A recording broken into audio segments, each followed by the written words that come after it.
Notion d'avancement. Qu'est-ce qu'on appelle avancement? D'abord, on le note X et c'est un nombre de moles d'avancement. Alors, pour bien comprendre, on va prendre un exemple simple. Voilà, j'ai 10 moles d'ion argent, 5 moles d'atomes de cuivre, 5 moles de cuivre, pardon.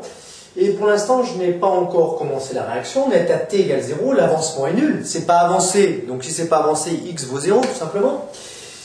Ici, on a 0 mol d'argent solide et 0 mol d'ion cuivre. X vaut 0. Un peu plus tard, à l'instant T1, eh bien, l'avancement est un peu plus grand. On va prendre par exemple X1 égale 1 mol. C'est un exemple. Si l'avancement vaut 1 mol, combien nous reste-t-il d'ion argent? Combien nous reste-t-il de cuivre solide?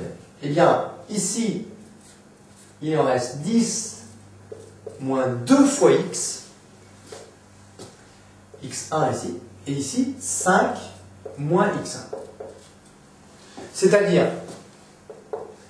10 moins 2 fois 1, ça veut dire qu'il ne reste plus que 8 moles d'ion argent.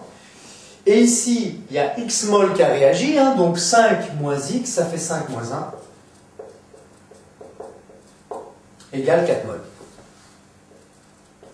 Alors pourquoi 2X et pourquoi X? Eh bien ici, on sait qu'il faut 2 moles d'argent pour réagir avec 1 mol de cuivre. Donc si 1 mol, si X vaut 1 mol, ça veut dire qu'il y a 1 mol de cuivre qui a réagi.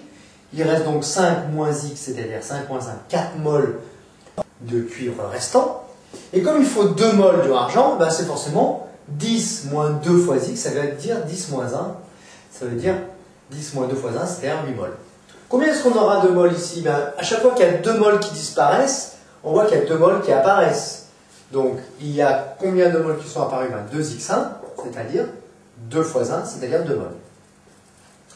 Combien y a-t-il d'ion cuivre? Eh bien, ici, à chaque fois qu'il y a 2 mols qui réagissent avec 1 mol, ça donne 2 mols d'argent et 1 mol de cuivre. Donc ici, on a X1 égale 1 mol. Le temps continue, on est à l'instant T2 maintenant, et mettons que X2 qui a augmenté, évidemment, vaut maintenant 2 mols. Bon. Alors, on va commencer par le cuivre, si vous voulez. Combien est-ce qu'il va rester de cuivre? Eh bien, puisque l'avancement vaut 2, au départ j'en avais 5, donc on a par conséquent 5 moins X2, X1 instant T2, ça fait 5 moins 2, il reste 3 mols. Combien de mols d'argent va-t-il rester? Eh bien, au début, j'en avais 10, donc là, ça fait 10 moins 2X2. C'est-à-dire 10 moins 2 fois 4, ça fait 6 mols qui restent. Combien est-ce qu'on a produit de mols d'argent? Eh bien, ici, on a 2 fois X, c'est-à-dire 2 fois 2, 4 mols.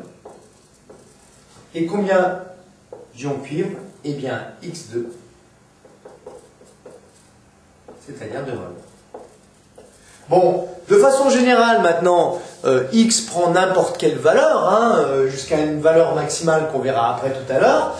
Donc, qu'est-ce qu'on peut dire? À l'instant T quelconque, l'avancement valant X, combien est-ce qu'il va nous rester de mols d'argent? 10 moins 2X. Combien va-t-il nous rester de cuivre? Eh bien, 5 moins X. Ici, combien est-ce qu'on aura produit de mols d'argent? Eh bien, 2X. Et puis, combien de mols de cuivre? Eh bien, X.